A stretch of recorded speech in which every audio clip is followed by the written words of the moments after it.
여러분 반갑습니다. 잘 지내셨지요? 저는 미국에서 한국에 온 지 한 일주일 정도 지나고 있는 것 같습니다. 아직까지 시차가 잘 맞질 않아가지고 조금 피곤하고 어려운 감이 있지만 그래도 이곳 생활이 워낙 바쁘게 돌아가기 때문에 피곤하다라고 말할 수 있을 여지조차 없을 만큼 굉장히 바쁘게 지나가고 있습니다. 예, 오늘부터 여러분에게 이 새 생명을 위하여라는 제가 그 얼바인 지구촌 교회에 있을 때 새 생명반이라는 제목으로 8주간 강의를 했던 내용을 여러분과 새 생명반, 새 가족반 이렇게 하도록 하겠습니다. 보통 한 강의를 제가 2시간 정도 했으니까 이거를 2시간씩 8주 했던 거를 한 30분씩 나눠서 한 30주가량 하게 되지 않을까라고 생각합니다. 제가 설교가 있는 날에는 제 설교를 틀게 되고 그렇지 않은 날은 이 새생명반을 이제부터 여러분에게 강의하도록 하겠습니다. 제가 이 새생명반의 강의를 여러분에게 해야겠다라고 생각하는 이유가 있습니다. 요즘 제가 여러 이름의 가맹점들을 다니면서 이 강의를 하고 있는데 반응들이 너무 좋은 거예요. 너무너무 좋아하시는 거예요. 심지어 어떤 전도사님은 신학교 때 정리가 안 됐던 것도 정리가 되었다라는 말을 들을 만큼 반응들이 참 좋습니다. 그래서 언제고 제가 생각에는 이 내용을 그대로 우리 지금 있는 20명이 안 되는 교우들에게 함께 나눌 수 있는 시간이 있었으면 좋겠다라고 기도하던 중에 굳이 제가 그때까지 미룰 필요 없이 주어진 시간이 있을 때 30분씩 여러분들과 이 얘기를 나눈다면 지루하지도 않고 또 신학적으로 또 신앙적으로 베이직이 제대로 안 깔려 있는 상태에서 시작하는 것이 아니라 심지어 오랜 동안 신앙생활을 했더라도 정말 재정립할 수 있는 바른 신앙의 관점을 가질 수 있는 기회가 되지 않을까 싶어서 오늘부터 제 설교를 하지 않는 날에는 이 새 생명반 강의를 하도록 하겠습니다. 여러분에게 이 핸드아웃된 이 교재를 프린트해서 나눠 드렸을 것이고요. 제가 만약에 속히 다시 미국에 들어갈 기회가 생긴다면 이거를 사가지고 들어가겠습니다. 이거를 사가지고 들어갈게요. 그렇지 않은 경우엔 그동안 제 아내를 통해서 나눠주는 그런 유인물을 통해서 여러분들이 예습을 해오면 더욱 좋습니다. 근데 이해가 되지 않는 분들은 제가 정말 하나하나 정확히 자세히 설명해 나가도록 하겠습니다. 그래서 성경의 기본적인 완전히 신앙의 베이직, 신앙의 기본적인 부분을 완전히 여러분과 함께 차근차근 정리해 나가는 시간을 갖도록 하겠습니다. 먼저 오늘 우리가 살펴볼 본문의 내용은 일과입니다. 어떤 여인의 변화된 이야기, 요한복음 4장에 나오는 우리가 흔히 알고 있는 사마리아 여인과 예수님이 만난 이야기를 여러분과 나누게 될 것입니다. 분명히 집에서 준비해 오지 않았을 것이기 때문에 여러분이 지금 시간 내서 4장 1절부터 30절까지 교독하거나 그러지 않겠어요. 왜냐하면 이거를 한 절씩 읽겠습니다. 그러면 대부분 자기가 읽는 거에 정신 팔려가지고 내용을 자기 것으로 못 삼고 그냥 읽기만 하는 경우가 있거나 순서대로 돌아가서 읽으라 그러면 또 미리 내가 5번째니까 앞에 있는 거 보지 않고 5절부터 막 읽게 되고 뭐 이런 경우가 있기 때문에 그냥 시간을 좀 드리겠어요. 여러분에게 시간을 드리고 1절부터 30절까지 약 3, 4분의 시간 동안에 천천히 여러분이 읽어보시기 바랍니다. 앤디 엄마는 지금 잠깐 요거를 꺼주기 바래요. 껐다가 스탑, 포즈 시켰다가 우리 교우들이 다 읽으면 다시 켜주기 바랍니다.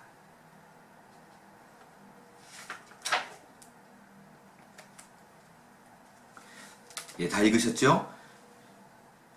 이어서 제가 교재에 나온 내용들을 좀 읽어가면서 여러분과 나누겠습니다. 인간의 일생은 만남에 의해서 만들어져 갑니다. 나의 아버지와 어머니의 만남이 나라는 존재의 출생을 가능케 했고 그 어느 날 나와 내 남편이 만남이 우리 가정을 존재하게 했습니다. 만남이 소중하다라는 것은 몇 번을 강조해도 부족하지 않은 얘기인 것 같습니다. 흔히 세상적인 성공을 말할 때도 자기 혼자 독불처럼 잘나가지고 일이 되는 경우는 거의 없습니다. 실력이 좀 부족하더라도, 아니 내가 뛰어난 실력이 있더라도 그것을 알아주고 끌어주는 그런 사람과의 만남이 우리의 인생을 빚어간다는 것을 잘 알 수 있습니다. 나와 내 친구의 만남 혹은 나와 내 스승의 만남은 인격 형성이나 삶의 질을 형성하는 일에 결정적인 영향을 끼치게 됩니다. 그러나 이런 인생 여정에서 경험하는 다양한 만남과 비교될 수 없는 운명적인 만남의 사건이 있습니다. 이 만남의 영향은 단순히 이 생뿐이 아니라 저생에 이르도록 영원한 결과를 초래합니다. 이 만남은 예수 그리스도라 불리는 한 인격과 당신의 만남입니다. 예, 그렇습니다. 신앙은 만남입니다. 신앙은 어떠한 대상을 그냥 정해놓고 이 대상이 어떤 생각을 하느냐 상관없이 내 소원을 부득불 아래가지고 무조건 아래가지고 따내는 것은 기독교가 아닙니다. 여러 차례 말씀드리지만 기독교는 인격적인 만남입니다. 하나님과 나와의 만남, 특별히 내가 섬기는 신을 아버지라고 부르고 또 그분이 나를 자녀 삼았다, 왕으로 부르고 백성 삼았다 라고 말하는 한 가족과 또 한 공동체와 또 한 운명적 만남을 그리고 있는 것이 기독교입니다. 그것이 다른 그 종교처럼 독불장군처럼 내가 원하는 바를 무조건 아래고 그 대상이 어떤 생각을 갖는가는 상관없이 내 소원을 아래는데 급급하고 내 정성과 노력을 만드는데 급급한 것과 가장 큰 차이가 나는 것, 그것이 바로 기독교의 만남입니다. 만남이라는 말의 의미는 뭐냐면 우리는 내가 예수를 믿는 순간부터 그분과의 교제가 시작이 되었다라는 얘기입니다. 그렇다면 우리가 흔히 우리 기독교 안에 쓰는 용어 중에 기도라는 용어가 있습니다. 기도를 한 문장으로 정의하면 뭐예요? 어떻게 얘기합니까? 기도는 하나님과 나와의 뭐다? 두 자죠? 뭐다? 예, 맞습니다. 대화이다 라는 것입니다. 대화이다. 대화라는 거는 일방적으로 한 사람이 얘기하고 듣기만 하는 거는 대화라고 얘기하지 않습니다. 그럼 지금처럼 어떤 강의가 가능한 거죠. 대화라는 것은 말 그대로 내가 한번 말하면 그 사람이 한번 말하고 내가 한번 말하면 그 사람의 생각을 듣고 컨버세이션, 그분과 나와 어떤 한 인격적인 교류가 있는 것을 대화라고 말합니다. 다시 말합니다. 기도는 뭐라고요? 하나님과 나와의 대화이다. 그러면 제가 지금부터 질문 하나를 드릴게요. 질문 하나를 드릴 테니까 여러분 정말 솔직히 한번 얘기를 해보자라고요. 지금 이 자리에 앉아 계신 분들은 적어도 한두 번은 기도를 해본 경험이 있을 것입니다. 그러면 제가 질문을 드릴게요. 여러분은 기도할 때 하나님과 대화합니까? 아니면 하나님께 통보합니까? 솔직히 한번 얘기해 보세요. 여러분의 기도는 내 소원을 아뢰고 통보하고 필요한 거니까 채워주세요라고 탁 털고 집으로 가십니까? 아니면 내가 하나님께 이러한 소원을 갖고 있으니 하나님 어떻게 생각하십니까? 내가 이 소원을 이루려면 어떠한 방법으로 내가 이루어야만 합니까? 라고 질문하고 그분의 대답을 기다리고 계십니까? 대부분의 많은 경우는 거의 예외가 없습니다. 거의 예외 없이 기도라는 이름으로, 대화라는 이름으로 말을 하지만 그저 통보합니다. 통보합니다. 이것이 얼마나 우리 신앙생활에서 말도 안 되고 모순되는 일이 많은지 몰라요. 비단 기도 하나뿐만 아닙니다. 여러 가지 내가 성경적으로 정의를 해놓은 그런 단어들이 많은데 그 단어와 내 신앙의 생활과는 따로 놀아요. 따로 놀아요. 예배마저도 마찬가지 아닙니까? 예배는 하나님과 만나는 장소입니다. 예배는 하나님과의 만남이라고 규정하는 거는 다 아는데 하나님과 만날 생각하지 않고 와가지고 시간 때우고 어떻게든 간에 내가 그 시간에 미치지 않으면 안 나가면 찝찝하고 나갔다 와야지 뭔가 개운하고 안 나간 날 만약에 무언가 그 주간에 안 좋은 일이 벌어지면 내가 예배를 빠져서 그런 것인가라는 그런 중압감에 눌려있는 거, 그것을 여러분이 예배로 정의하고 있지 않는가 한번 생각해 보자는 얘기죠. 기도는 하나님과 나와의 대화입니다. 그렇다면 이제부터는 기도를 꼭 이렇게 하시기를 권합니다. 내가 15분 기도하면 반드시 15분 동안은 그분이 나에게 무슨 말씀을 하시는가를 들으십시오. 너무너무 필요하고 중요한 얘기입니다. 어떻게 들어야만 합니까? 가장 좋은 것은 내가 15분 기도를 했으면 15분을 말씀을 보는 것입니다. 그러면 지금까지는 그냥 성경의 내용을 알기 위해서 내가 글을 읽었다면, 그냥 그 글자를 읽어 내려갔다면, 이제는 기도는 하나님과의 대화라는 생각으로 내가 기도 후에 읽게 되는 성경의 모든 구절들은 내가 아는 소원과 내가 아는 상황들과 맞춰서 읽을 수 있게 됩니다. 그러면 반드시 하나님께서 그 상황을 통해서 내게 필요한 말씀을 깨닫게 하실 거예요. 그것이 첫 번째입니다. 그리고 부수적으로는 둘레에 있는 사람들의 말을 기울이십시오. 사람들의 말을 기울이십시오. 누군가 툭 지나가고 하는 말들도 내가 소원을 아뢰는 것을 하나님과의 그냥 통보로 내 정성으로 그치지 않고 하나님께서 분명히 응답하실 거라는 기대와 소원을 갖고 있다면 반드시 하나님께서 지나가는 사람들을 통해서 말해줄 거예요. 심지어 그 말씀은 라디오를 통해서든지 TV를 통해서든지 심지어 개그 프로든 가요 프로그램이든 어떤 것든 상관없습니다. 분명히 내게 필요한 모든 것들을 주께서 주시는 음성이다라고 생각하고 초점 맞춰서 그분의 음성을 듣고자 한다면 반드시 들립니다. 반드시 들립니다. 그래서 기도는 하나님과의 대화다라는 사실을 놓치지 말고 기도할 때마다 하나님의 음성을 듣는 나머지 시간을 가질 수 있게 되길 바라요. 저는 많은 경우에 성경을 통해서 응답을 받았지만 그런 경우도 참 많이 있어요. 기도를 끝나고 묵상하면서 하나님의 음성을 들려달라고 얘기할 적에 이너 보이스라 그러죠. 내 안에 들려오는 음성들, 하나님께서 내게 해주시는 그런 말씀들, 그것들을 통해서도 확인할 수도 있었고요. 심지어 기도 끝나고 일어서려고 그러는데 그때 때마침 나왔던 찬양의 소리들, 찬양의 가사들, 이런 거 갖고 내가 어떻게 살아야 될지를 알게 된 그런 경우도 참 많이 있습니다. 기도를 가볍게 여기지 마십시오. 기도할 때마다 입을 여는 자리가 아니라 입을 열었으면 귀도 열어야 된다는 사실을 기억하면서 말씀에 한번 기대를 갖고 집중할 수 있게 되길 바랍니다. 그럴 때 그 말씀을 통해서 하나님께서 여러분의 고민과 문제 해결 방안을 알려주실 거예요. 계속해서 이어 읽어나가겠어요. 오늘 우리는 이 만남을 경험한 한 여인의 이야기를 나누고자 합니다. 여러분 가운데 적지 않은 분들이 이 여인의 이야기에서 자신의 이야기를 발견하게 될 것입니다. 자, 그러면 함께 이 여인이 살았던 팔레스타인의 사마리아 땅 수가성의 한 우물가로 여행을 떠나겠습니다. 그 다음에 이어지는 사마리아에 대해서라는 그런 박스 안에 얘기가 있습니다. 이 얘기를 제가 다 읽지는 않고요. 그냥 간단하게 여러분에게 설명을 드리겠습니다. 여러분이 지금 여러분에게 나눠드린 그 유인물을 보면 그 당시 이스라엘의 분열 왕국의 지도가 있을 것입니다. 그걸 보면 위에 우리가 잘 아는 갈릴리 호수가 있고 요단강이 가운데 줄을 이어서 그 다음에 사해가 있는 것이 보게 됩니다.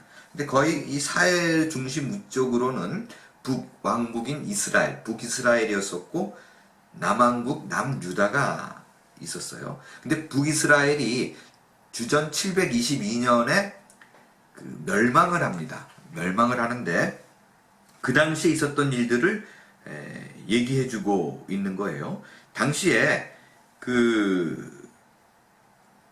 이 북왕국을 멸망시켰던 아시리아가 어떤 정책을 펼쳤냐면 북왕국에 있는 사람들의 많은 사람들을 아시리아 사람들, 남자들을 데리고 와가지고 여성분들을 강간을 했어요. 강제 혼인을 또 시켰습니다. 그것으로 인해서 많은 이스라엘 사람들의 혼혈인이 탄생하게 됐어요. 그 혼혈인이 탄생하게 돼서 모여 있는 사람들이 사마리아 사람들입니다.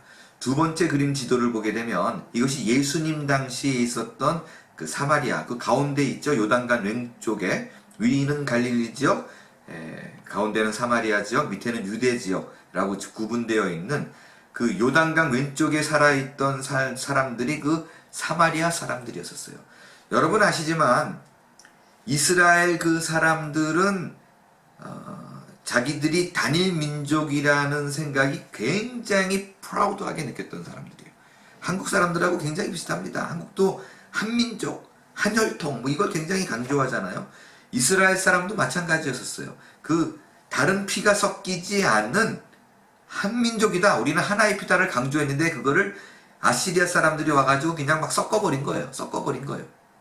그래서 mixed people, 그 혼혈인들이 사마리아라는 그 사람들로 의해서 구성이 되어져서 살고 있었어요. 그래서 유대 사람들이, 온 이스라엘 사람들이 갈릴리 지역에 사는 사람도 그랬고 유대 지역에 있는 사람도 그랬고, 이 사마리아 땅을 이렇게 내려오면 그냥 바로 내려올 수 있는데 요단강 동편으로 해서 이렇게 내려올 만큼, 굳이 그 땅을 밟지 않으려고 노력할 만큼 멸시하고 싫어했던 그런 사람들이 바로 사마리아 사람들이에요. 여러분, 그 유대인들이 이방 사람들을 얼마나 무시했느냐라는 거는 정말 여러분이 상상하는 거 그 이상일 겁니다. 상상하는 거 그 이상일 거예요. 저는 아르헨티나에 있었습니다. 아르헨티나에 있으면요, 그 정통 유대인들 있죠. 머리 곱슬곱슬하고 머리 이렇게 큰 모자 쓰고 여자들 이렇게 가발 같은 거 쓰고 다니고 이런 사람들이 꽤 많이 있는데요. 인사를 안 합니다. 그때까지도. 지금까지도요. 그 왜 어지간하면 인사 안 해요. 제가 겪었던 실화인데요. 제 친구가 그 아베샤네다 거리라고요. 옷가게를 하고 있었어요. 근데 저는 그 가게를 우연히 갔다가 그 친구에게 물었죠. 20대 중반 때예요. 이 가게가 주인이 너냐 그랬더니 아니래요. 누구냐 그랬더니 그 유대인들이래요. 그러면서 그 유대인들에 대한 그런 안 좋은 얘기를 하는 거예요. 아, 정말 그 예전에 그 이스라엘 사람들이 이방인 무시하고, 이방인은 그 지옥의 땔감으로 쓴다 그랬었거든요. 그 정도로 무시하는 사람들이더니 지금도 여전하다라는 얘기를 하는 거예요. 지금도 여전하다. 지금도 우리를 무시하는 것이 말할 수도 없다고 그런 표현까지 쓰더라고요. 근데 실제 어떤 일이 벌어졌냐면, 조금 있다가 그 주인이 오니까 한번 지켜보래요. 그런데 정말 한 30분 지나니까 유대인이, 그 집주인이 딱 들어오는데, 저와 제가 이렇게 왼쪽에 있는데 저한테 시선도 안 줍니다. 시선도 안 주고 그냥 들어와가지고, 제가 이쪽에 앉아있는데 등을 이렇게 딱 등을 져요. 그리고 제 친구에게 돈을 달라고 손을 펼쳐요. 그 손을 펼친 거에 돈을 주니까 봉투를 열고 돈을 세고 주머니에 넣고 뒤돌아서 그냥 나가요. 인사도 안 합니다. 아르헨티나 말로 헤어질 적에 바이를 짜우 그러는데 그 짜우도 안 해요. 그냥 나가버려요. 그 제가 25살 뭐 그때였는데 얼마나 화가 났는지 진짜 이렇게 나가면서 막 이렇게 뒤통수를 때리고 싶고, 심지어 정말 못할 얘기이지만 야, 그 옛날에 그 나치들이 왜 저렇게 많이 학살을 했는지 조금은 이해가 간다라는 생각이 들 만큼, 위험한 얘기지만 그런 생각이 들 만큼 유대인들은 아직도 여전히 이방인들은 개나 돼지 취급을 합니다. 당시 이스라엘에 벌어졌던 일이라는 것을 여러분이 상황적으로 참고하시면 이어지는 얘기들이 좀 이해가 될 줄로 믿습니다. 1번, 여인의 삶의 정황을 보겠어요. 이 여인이 유대인 시각으로 제6시, 우리 시각으로는 정오 12시, 6시가 12시인 이유가요, 유대인들은 저녁 6시에 하루가 시작합니다. 날짜가 6시가 딱, 저녁 6시가 딱 되면 바뀌어요.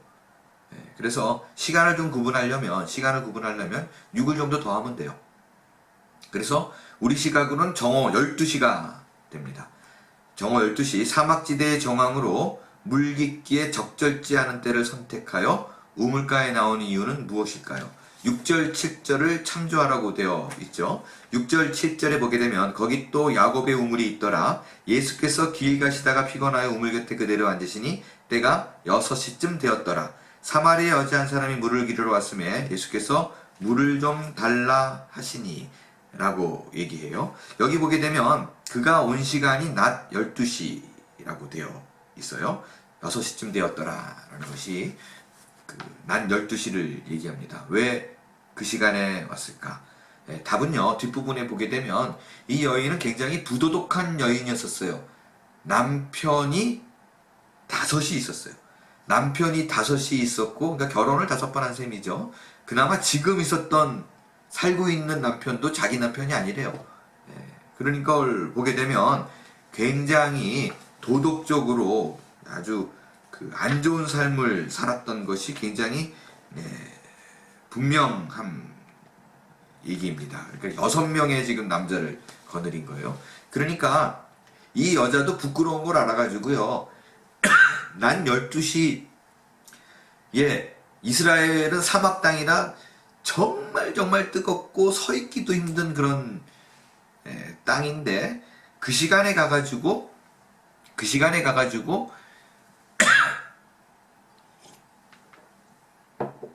물을 길리려고 하고 있다는 거예요. 왜 그랬을까? 그거는 사람들의 시선을 피하기 위해서 남들이 아무도 안 나오는 시간에 나가서 물을 기르기 위해서 다른 사람하고 만남을 부담스럽게 생각하는 거예요.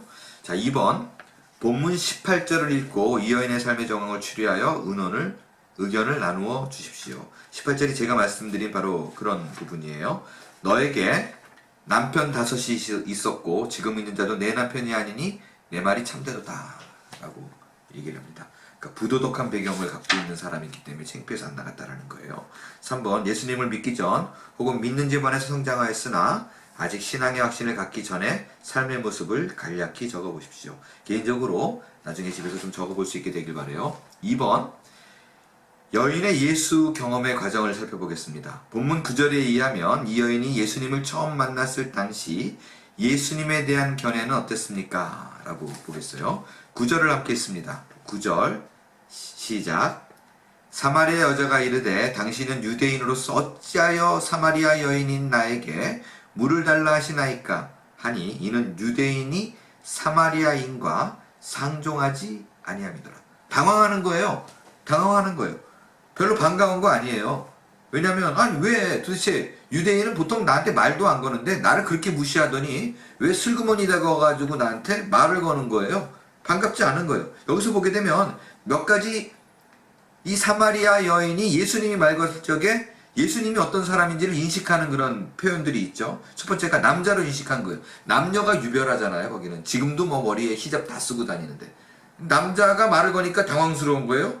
또 유대인으로서라고 말을 한 거 받아서 인종적 차별하는 사람이 웬일로 나한테 말을 걸어? 참 웃기네 이런 표현이에요. 그렇기 때문에 전혀 나랑 상관없는 사람이다. 왜 쓸데없이 나한테 말을 거냐? 조금은 신경질적인 그런 반응을 보이고 있는 것을 우리가 알 수 있습니다.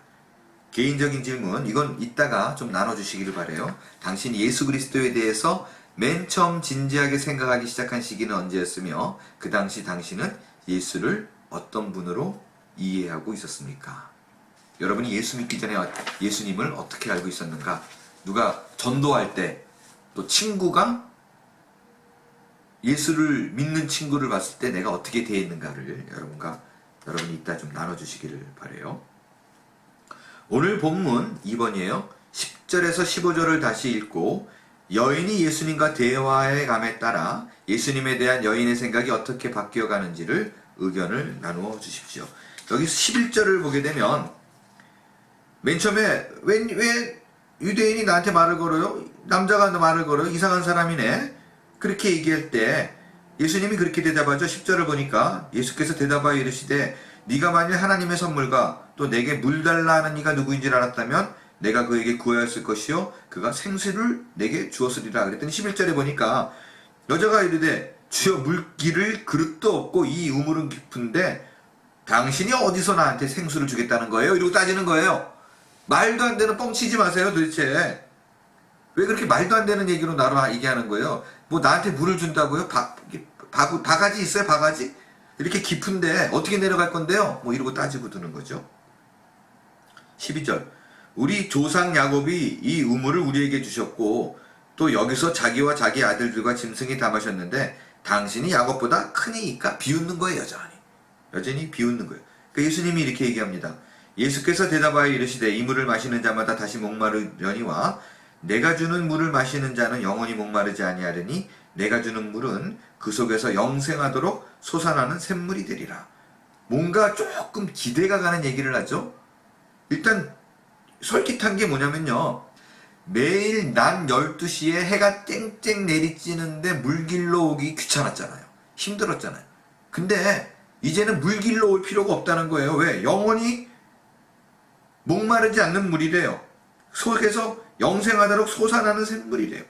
그러니까 솔깃해서 15절에 이렇게 태도가 조금 바뀌어요. 여자가 이르되 주여 그런 물이 있나요? 내게 주십시오. 목마르지도 않고 여기 기르러 오지도 않게 하옵소서. 약간 솔깃한 거예요. 조금씩 딸려가기 시작하는 거예요. 빠져가기 시작하는 거예요. 반신반의하지만 당신 마술사예요. 뭐 이런 느낌이죠. 그 다음에 이르시되 가서 내 남편을 불러오라. 여자가 대답하여 이르되 나는 남편이 없나이다. 예수께서 이르시되 네가 남편이 없다는 말이 옳도다. 너에게 남편 5이 있었고 지금 있는 자도 내 남편이 아니니 내 말이 참되도다. 거기까지 나가요. 그러니까 여기서 이제 깜짝 놀라는 거죠. 왜? 자기는 이 남자를 처음 만나는데 이 남자가 자기의 과거를 알고 있어요. 그래서 나오는 반응이 뭐예요? 당신 선지자예요? 이어지는 거예요. 선지자예요? 19절 여자가 이르되 주여 내가 보니 선지자로서이다. 이렇게 이어지고 있는 모습. 점점 그에게 예수님의 말에 빨려가고 있는 모습을 알 수 있습니다. 3번 본문 19절에서 이 여인은 이제 예수를 누구라고 고백하고 있습니까? 그렇게 고백하게 된 이유는 무엇 때문이라고 생각하십니까? 보니까 19절에서 뭐라고 얘기를 하냐면 여자가 이르되 주여 내가 보니 선지자로소이다 라고 얘기를 합니다. 선지자로소이다. 이 말은 뭐예요? 예언자입니다 라는 거예요. 당신 점쟁이 아니에요. 지금식으로 말하면. 놀랍네요. 어떻게 영매입니까? 무속인입니까? 이런 뜻이에요. 자, 우리 오늘 요 19절까지만 제가 얘기를 좀 나눌 텐데요. 잘 들어보세요. 많은 사람들이 교회를 다니면서 사실 여기까지인 걸 아시나요? 예수님을 생각할 때에 내 영혼의 구원자이다. 내가 죽으면 갈 곳이 예수님 품이다. 내가 죽으면 천국으로 이끌 뿐이다 라는 생각은 없어요. 거의 대부분의 사람이 그렇습니다. 하나님의 나라에서도 다뤘었어요. 대부분 여기까지예요. 뭐냐? 선지자입니다. 예언자입니다. 어떤 영적으로 능한 자입니다. 거기까지예요. 그러니까 내가 지금 이 땅에 필요한 것을 슈퍼내추럴하게 초자연적으로 채워줄 사람, 거기까지가 지금 교회 다니는 사람들의 8, 90%의 생각입니다. 아니 어쩌면 더 많을 수도 있어요. 그가 내 세를 책임지다든가 내 영생을 책임지다라는 건 생각은 없어요. 그냥 당신은 용한 사람입니다. 능한 사람입니다. 그저 귀신 수준으로 아는 거예요. 귀신 수준으로 아는 거예요. 그러나 여러분 기억하십시오. 과거는 귀신도 맞춥니다. 과거는 귀신도 맞아요. 여러분 미래가 궁금해가지고 자꾸 기도하는 어떤 권사님을 찾아간다든가 예언의 은사를 찾아다닌다는 사람은 좀 수상한 사람입니다. 정말 참 신앙을 가진 사람이면 내 미래가 죽게 속했다라는 것을 정말 믿는 사람이라면 미래를 궁금해하지 않습니다. 기대를 갖는 것이죠. 기대를 갖는 것이죠. 제가 제 아들 앤디에게 물었습니다. 앤디야, 아빠가 지구촌교회, 얼바인 지구촌교회 잘하다가 재정적으로 어려워져가지고 가정교회로 집으로 옮기게 됐어. 엄마 아빠의 표정에서 상심하거나 아니면 고민하거나 아니면 절망하는 눈빛을 본 적이 있니? 앤디가 대답했어요. 그렇지 않다고. 예, 맞습니다. 저는 절망하지 않았습니다. 제 아내도 절망하지 않았습니다. 기분 좋은 건 아닙니다. 결코 기분 좋거나 유쾌하진 않았습니다. 그러나 다음 스텝을 준비하시는 하나님을 기대합니다. 저와 제 아내가 지금 떨어져 있지만 지금 이 어려운 상황 속에서도 힘든 상황 속에서도 저희는 웃음을 잃지 않습니다. 왜냐하면 하나님께서는 이 상황을 그대로 두지 않을 거예요. 분명히 더 큰 넥스트텝을 준비했을 거라고 믿기 때문입니다.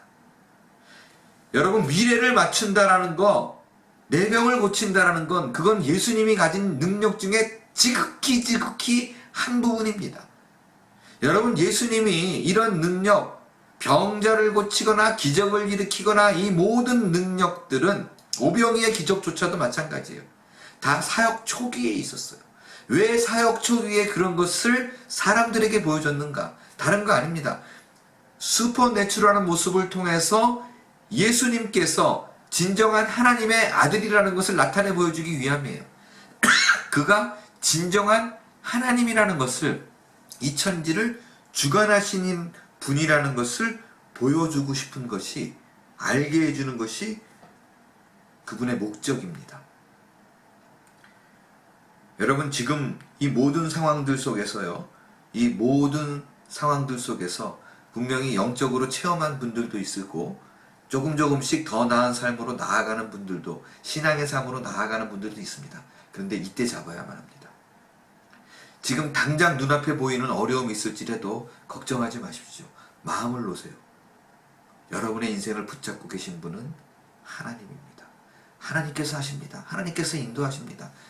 심지어 모든 상황이 안 좋을지라도 그 상황 속에서 어떠한 음성을 내게 들려주실 것인가, 내게 하실 말씀이 무엇인가를 알게 하실 것입니다. 알게 하실 것입니다. 그것이 하나님의 목적입니다. 말씀을 마치겠어요. 다음부터는 4번, 문제 4번부터 여러분이 읽어오고 답을 좀 달아주시기를 부탁드려요.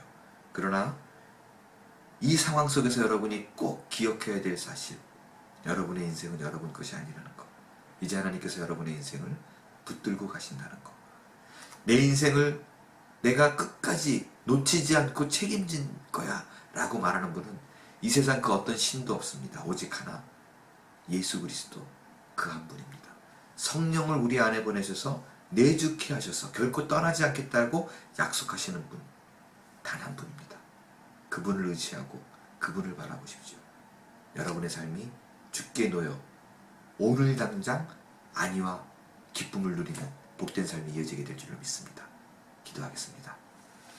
주님, 고맙습니다. 하나님의 음성을 듣고 나아가는 자들의 그 음성 속에서 누리는 평안과 만족과 기쁨이 오늘 우리 교우들이 다 누리고, 이제 예수님을 선지자 수준이 아니라, 예언자 수준이 아니라 하나님의 아들이고 내 인생을 붙드는 주권자임을 만나는 시간 되게 해 주옵소서.